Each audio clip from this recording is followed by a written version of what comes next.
सब बंदे, कुदरत के सब बंदे अवले अल्लाह नूर पाया, अवले अल्लाह नूर पाया।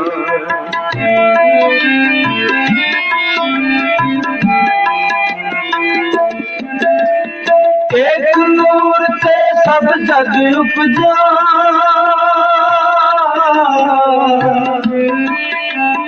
एक नूर से सब जग उपजा, कौन भले को अवले अल्लाह नूर पाया,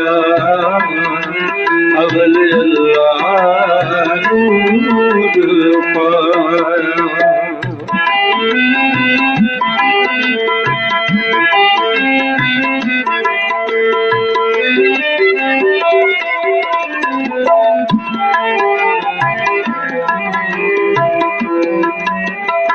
लोगा परम न फूलो पाई, परम न फूलो पाई,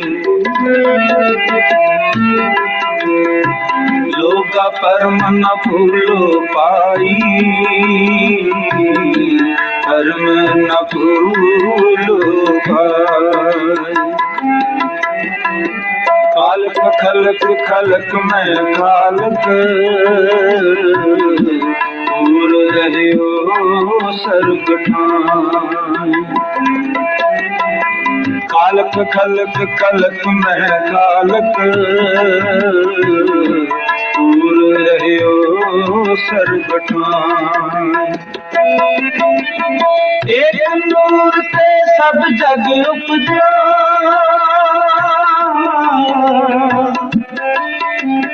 एक नूर से सब जग उपजा, कौन भले को हमने अवले अल्लाह नूर पाया, अवले अल्लाह नूर पाया। कुदरत के सब बंदे,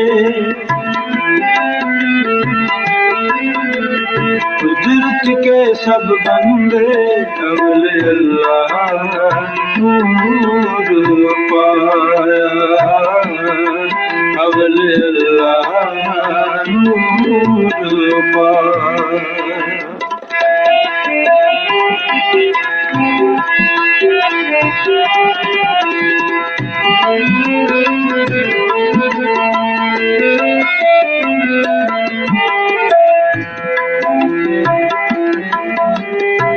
माटी एक अनेक पांत कर, साजी साज नहार। माटी एक अनेक पांत कर,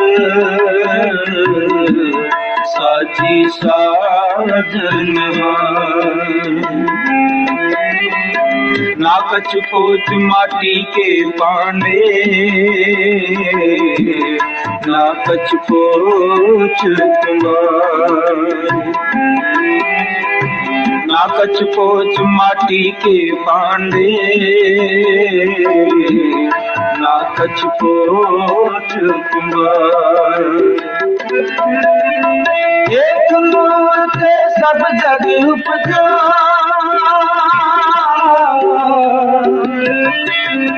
एक नूर से सब जग उपजा, कौन भले को मंदे अवले अल्लाह नूर पाया, अवले अल्लाह नूर पाया। कुदरत के सब बंदे, कुदरत के सब बंदे अवले अल्लाह नूर पाया, अवले अल्लाह नूर पाया।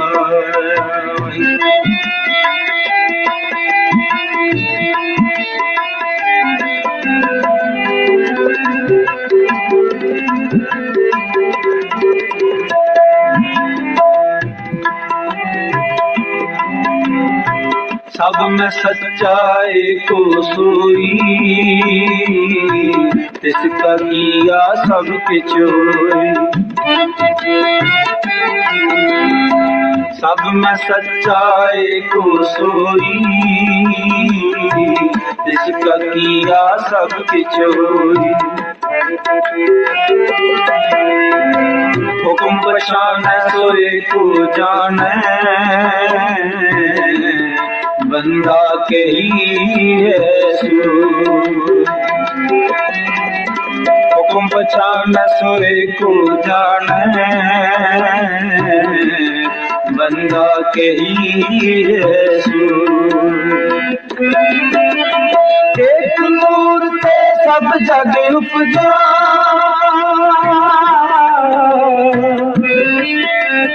एक नूर ते सब जग उपजा। कौन भले को मंदे अवले अल्लाह नूर पाया, अवले अल्लाह नूर पाया। कुदरत के सब बंदे,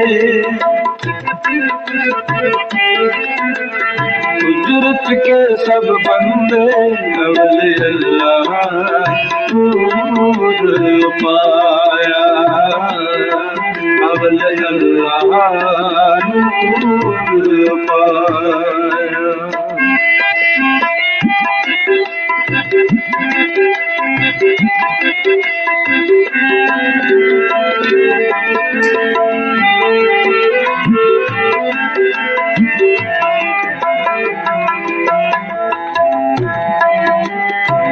अल्लाह अलख ना जाई लखिया, गुर गुड़ दीन मीठा। अल्लाह अलख ना जाई लखिया, गुर गुड़ दीन मीठा। कहो कबीर मेरी शंका नासी, सर्व निरंजन नीठा। कहो कबीर मेरी शंका नासी, सर्व निरंजन नीठा। एक नूर ते सब जग उपजा,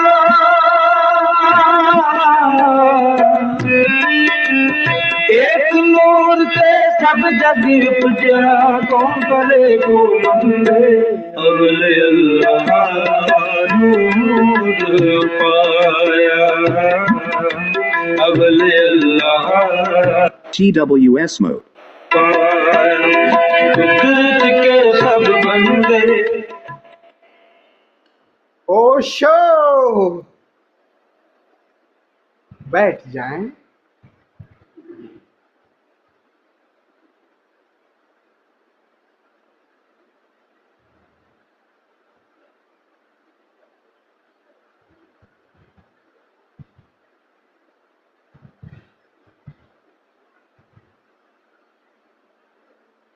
ओशो ध्यान समाधि योग साधना शिविर के इस द्वितीय सत्र में आप सभी मित्रों का हृदय से स्वागत करता हूं। आप सभी को प्रणाम करता हूं। ये बड़े प्यारे शब्द थे संत कबीर के। संत कबीर जी कह रहे हैं कि अवल अल्लाह नूर उपाया, कुदरत के सब बंदे।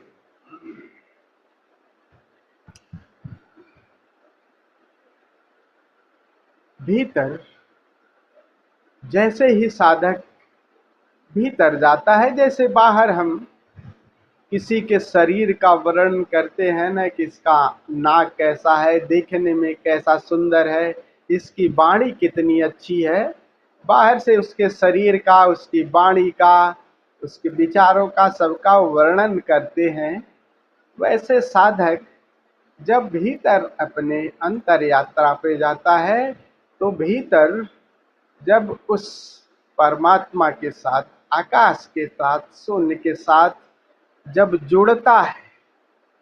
जुड़ता है, तब वो आकाश का जो अनुभव है, उस अनुभव को वो अभिव्यक्त कर रहे हैं कबीरदास जी।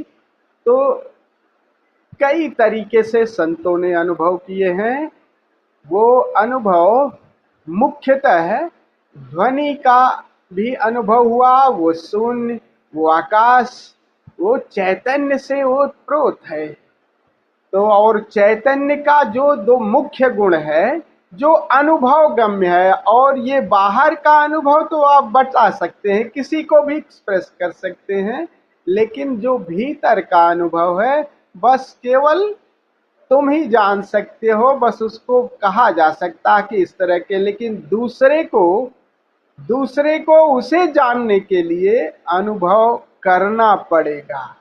बाहर तो बता सकते हो, मेरी आंख है, मेरा ये है, वो बोल करके बता सकते हो, लेकिन भीतर की जो वाणी है, भीतर का जो सौंदर्य है, भीतर का जो आनंद है, वो केवल गुड़ की तरह है। गुड़ गुड़ दीना मीठा। जैसे गुड़ को आप खाओ तो आप ही बता सकते हो हाँ हाँ कितना सुंदर है, लेकिन कितना मीठा है, कितना प्यारा है। और लेकिन दूसरा क्या करेगा भैया, वो दूसरा तो कहेगा मुझे पता नहीं, अरे तुम भी खाओ तो पता लगेगा।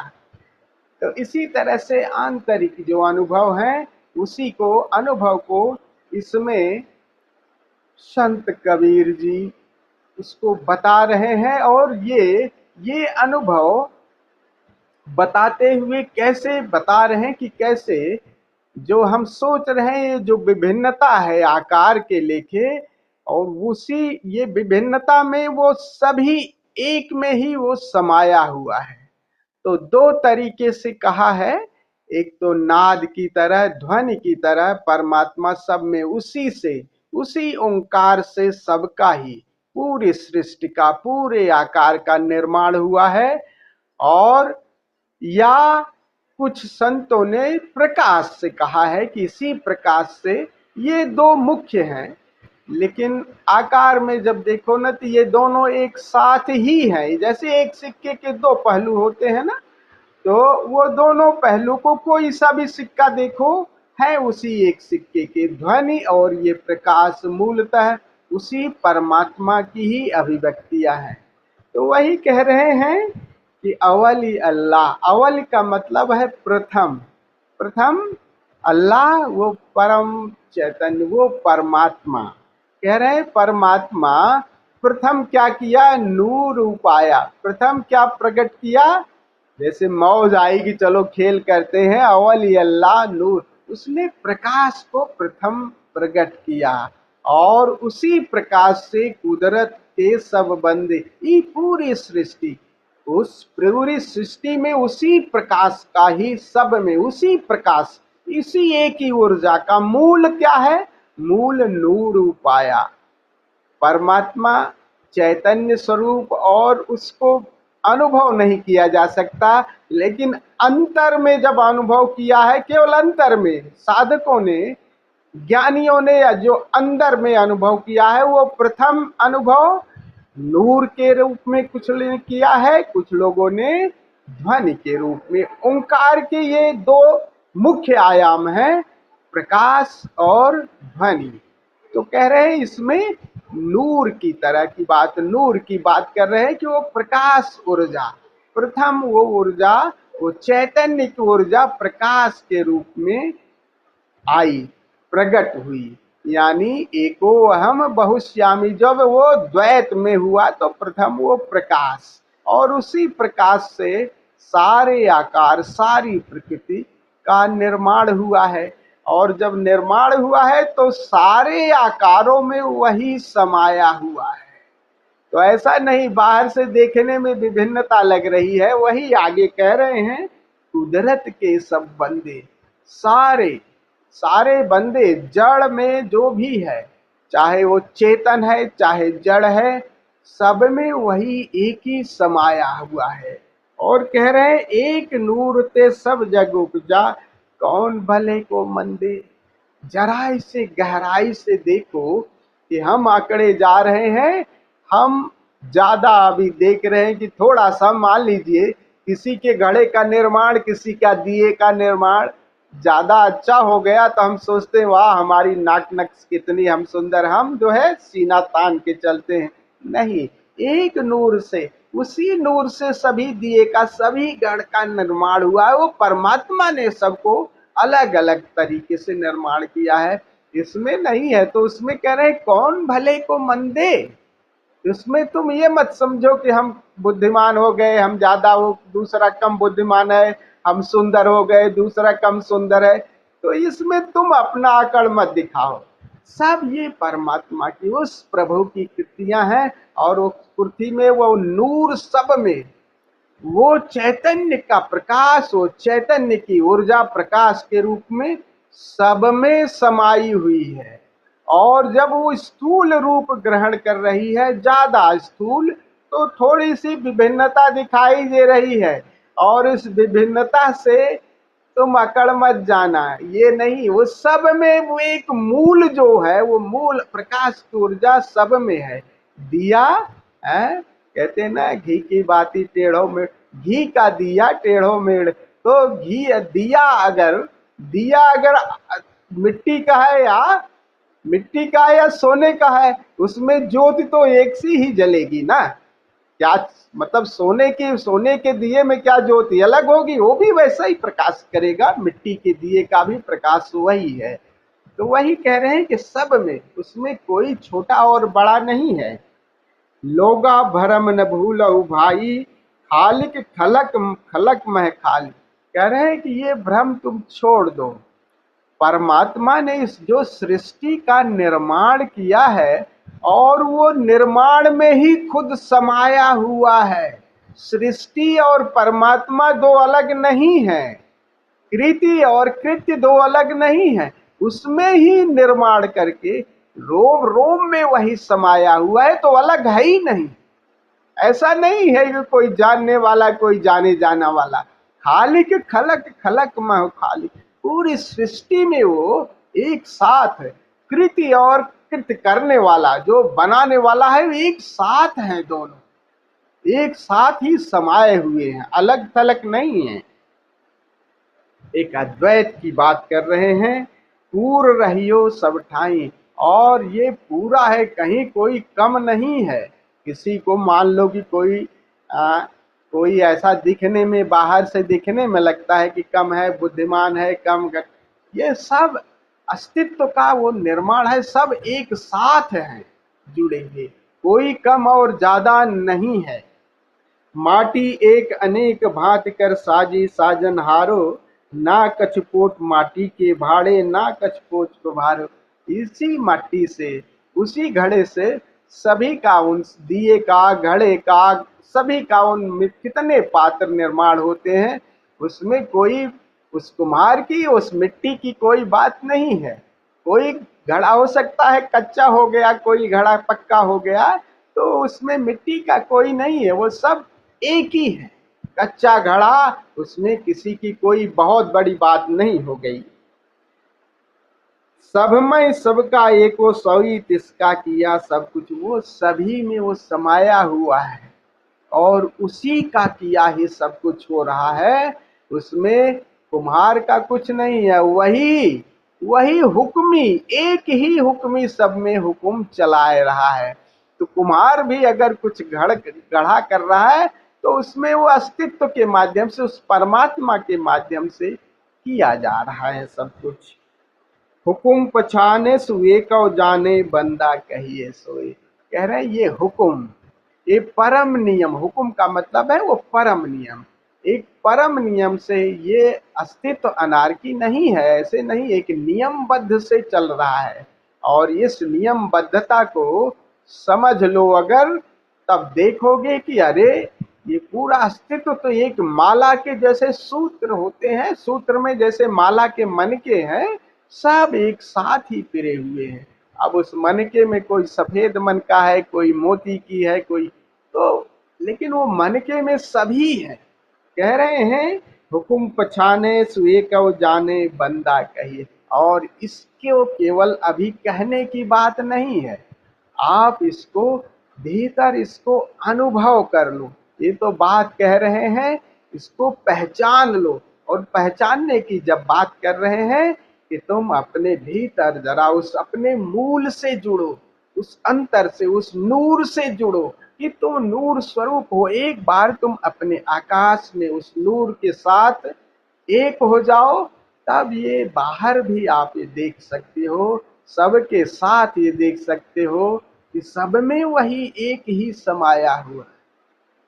तब घमंड काहे का रह जाएगा, वो उसी का बनाया हुआ है। कोई अगर बुद्धू है, कोई बुद्धिमान है, कोई धनवान है, कोई गरीब है, तो बस ये लगेगा कि हम हुक्म ही हुक्म चला रहे, तब बस आप अपनी भूमिका में हो। और बुद्धिमान हो तो बुद्धिमान की भूमिका में हो, कोई बुद्धू है तो बुद्धू की भूमिका में, कोई गरीब है तो गरीब की भूमिका में है।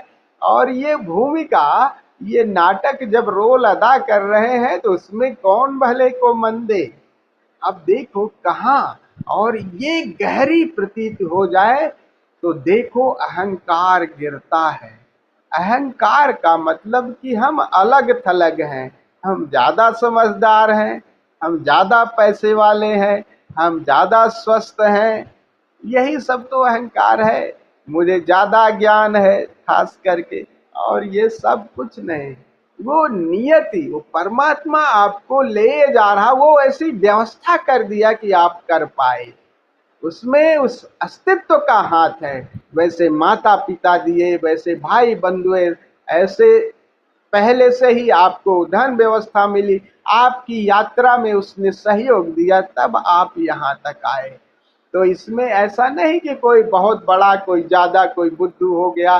तो शत्रु और मित्र सब में वही एक समाया है। ऐसा नहीं कि शत्रु मित्र ही, ये सब चीजें खेल की तरह जीवन हो जाता है। ऐसा नहीं कि सब विभिन्नताएं रहेंगी, लेकिन विभिन्नताओं के बीच एक जो धागा है, जो सूत्र है, वो सूत्र के साथ हमारी दृष्टि जैसे हो जाती है, तब भूमिका के साथ हम सदैव ये भी याद रखते हैं कि उसमें भी वही, शत्रु में भी वही समाया, मित्र में भी वही साया। तो ऐसा नहीं कि आप अपनी भूमिका में रहोगे, जो विचारों का विरोध रहेगा वो सब मनका के माले की तरह रहेगा, बाहर से आकार के लेके विभिन्नता रही लिखी, लेकिन वो चेतना का तीर एक बार उस प्रकाश के साथ जुड़ गए तो हमारा माला का जो अंदर जो सूत्र है उस पर भी दृष्टि रहेगी कि सब में वही है। जो शत्रु दिख रहा है वो आकार के लेके दिख रहा है, विचारों के लेके दिख रहा है।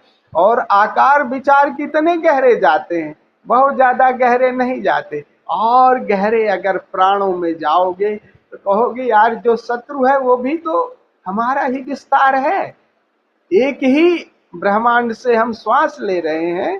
ठीक है, एक एक बीज में नीम के कड़वे फल रह रहे हैं और एक बीज में आम के मीठे फल रहे हैं, लेकिन उसी धरती से सबको पोषण मिल रहा है।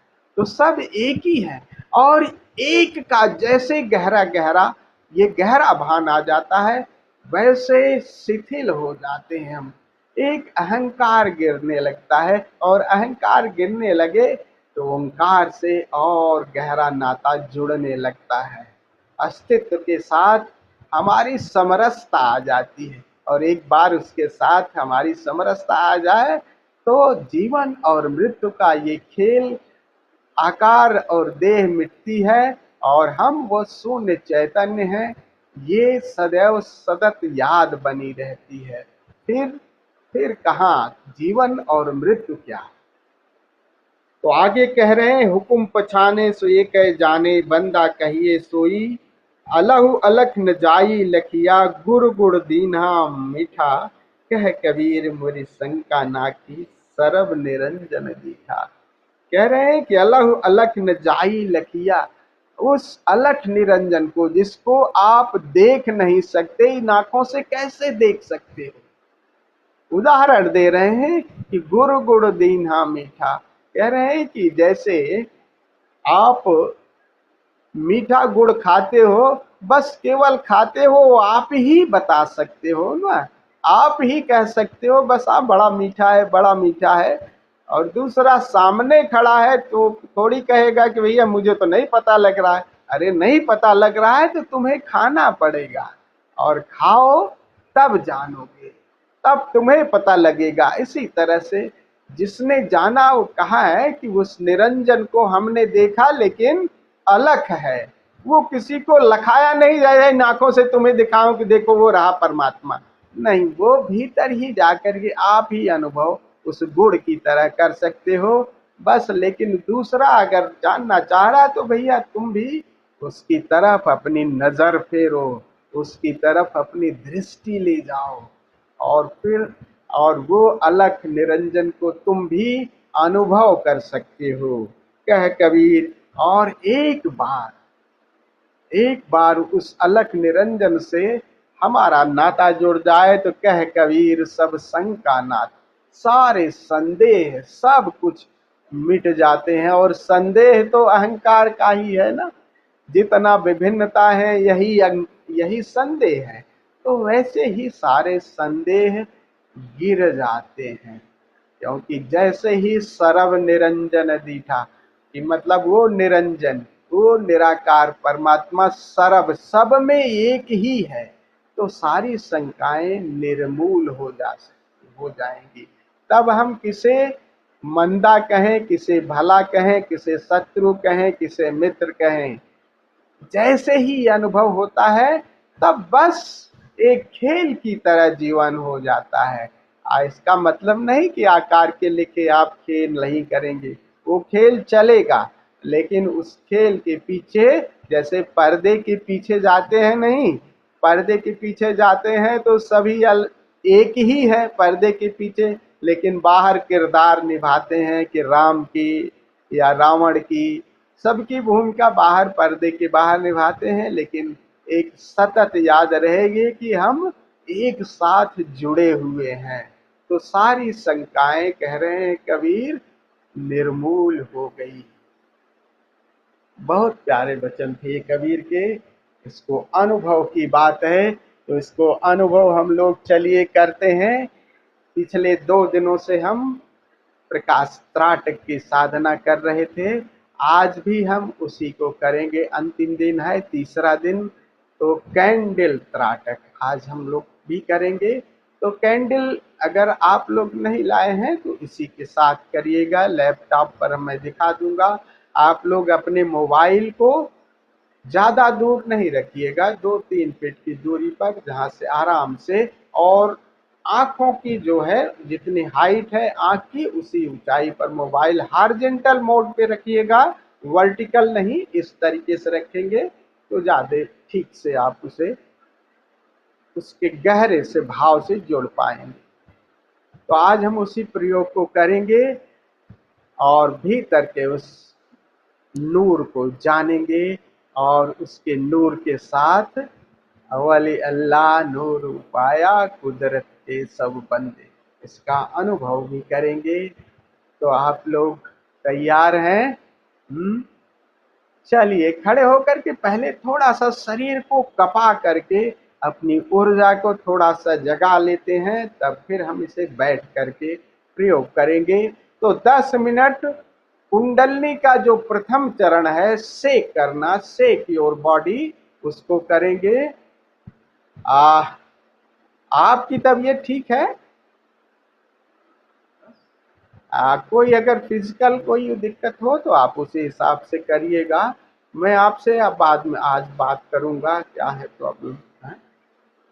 चलिए खड़े हो जाएं, खड़े हो करके पहले शरीर को 10 मिनट कपा करके अपनी ऊर्जा को जगा लेते हैं, फिर बैठ करके इसका प्रयोग करेंगे।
अंतिम 30 सेकंड।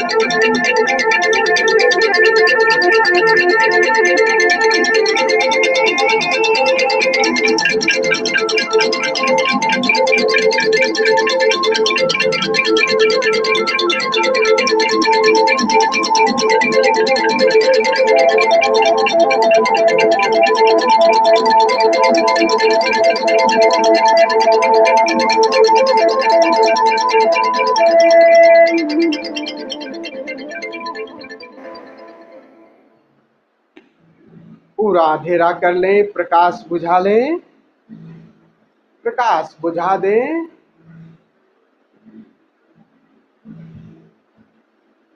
सुखासन में बैठ जाएं, अपने मोबाइल को 1.5 से 2 फीट की दूरी पर रखें, हॉरिजॉन्टल मोड पे कर लें, अंधेरा कर लें ताकि वो कैंडल पर त्राटक और अच्छे ढंग से हो जाएगा।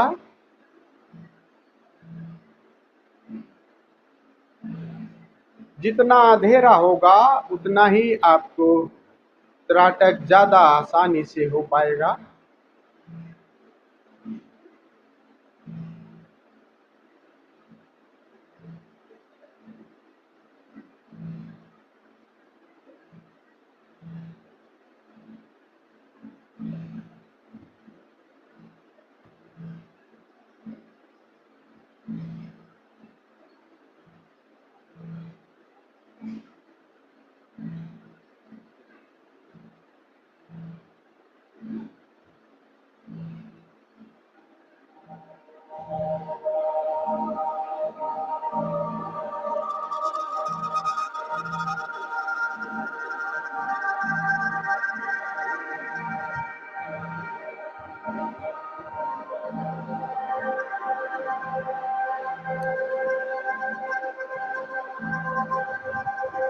मोमबत्ती की लौ को अपलक देखते जाना है, पलक नहीं झपकाना है अपनी तरफ से।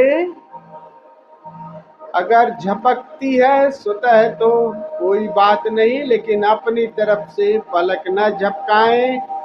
आंख से आंसू गिरता है, गिरने दें, but go and watch.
Now close your eyes, आंखें बंद कर लें. Use your I fold and ear plug. lie down in savasana. Relax your body. Relax your breath. बिल्कुल शिथिल छोड़ दें शरीर को ढीला.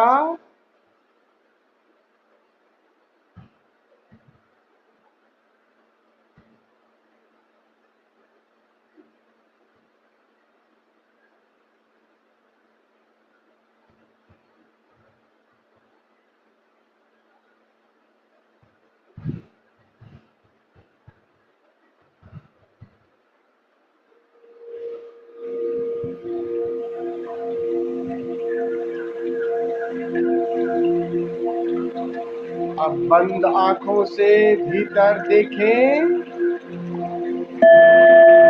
ये देखना बिल्कुल रिलैक्स हो करके, आंखों पर कोई तनाव नहीं. अभी जो मैं हमने मोमबत्ती की लौ देखी है, हो सकती है उसका प्रतिबिंब अभी भीतर पड़ रहा हो.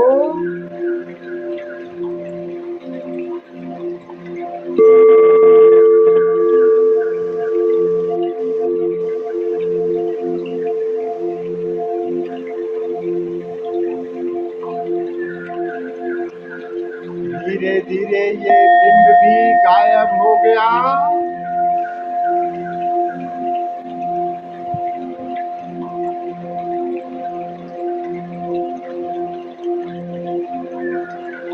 शून्य आकाश.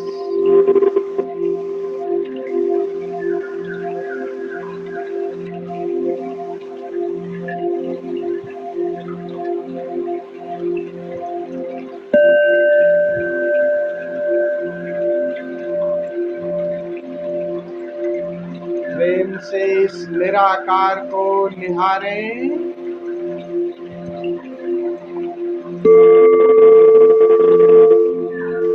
माना कि अभी अंधेरा दिखाई दे रहा है.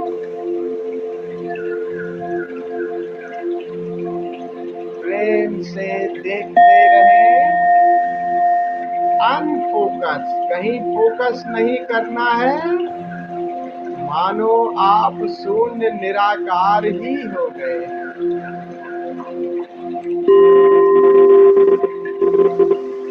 सारे आकार इसी में मिटते जा रहे हैं. असीम निराकार.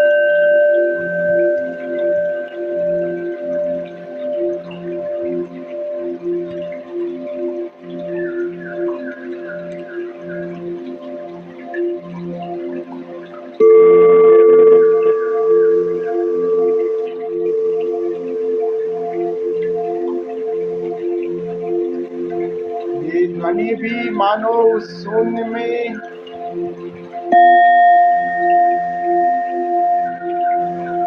सीधे प्रवेश कर रही है. शून्य ही सुन रहा है. आकार तो विदा हुआ, निराकार के साथ नाता जुड़ गया।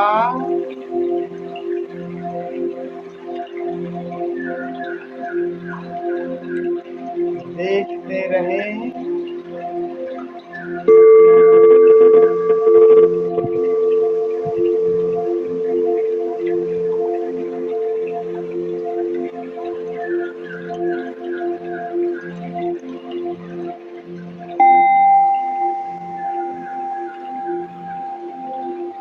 देखते देखते इस निराकार में परिवर्तन होने लगा। जो अंधेरा था वो धीरे धीरे एक हल्के दूधिया प्रकाश में बदलने लगा। अंधेरा भी नहीं कह सकते, जाला भी नहीं कह सकते।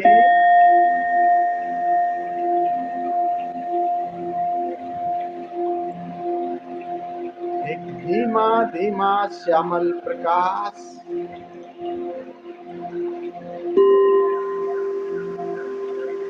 हल्का हल्का प्रकाश है, लेकिन कहां से आ रहा है?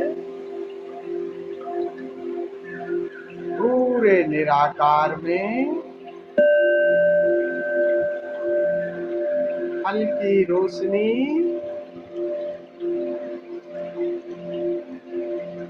और ये श्यामल प्रकाश पूरे निराकार में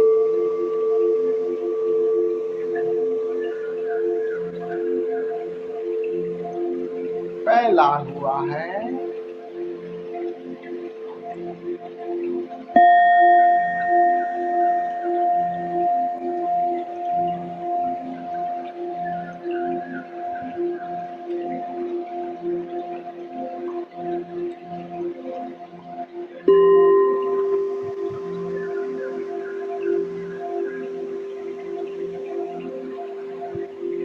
शून्य का प्रकाश, चैतन्य का प्रकाश बाहर के प्रकाश की तरह नहीं है। बहुत शांत, शीतल और मध्यम है, सूक्ष्म है।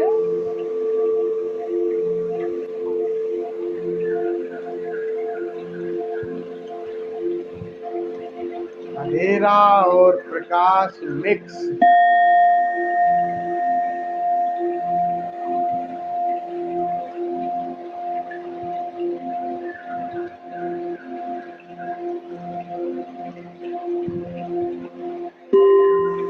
संतों ने इस प्रकाश को कई तरह से अभिव्यक्त किया है।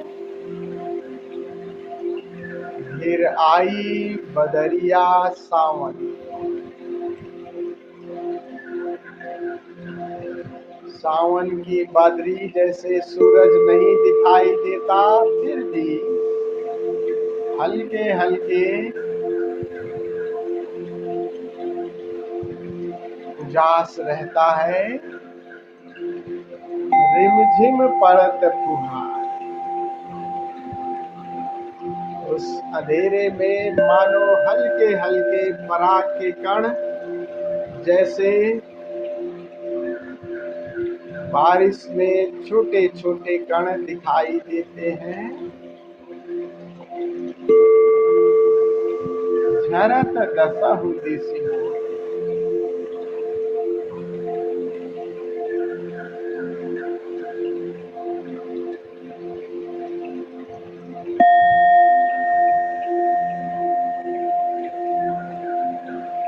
अब सारी धारणाएं, सारी कल्पनाएं, सारे प्रयास छोड़ दें।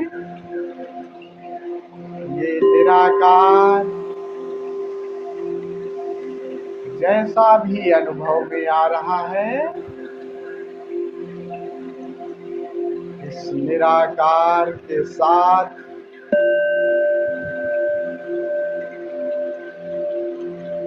गहरे उतरते जाएं, गहरे उतरते जाएं। निराकार को देखते देखते और गहरे जागे हुए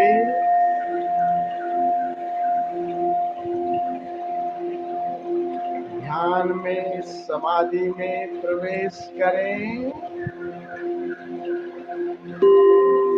जय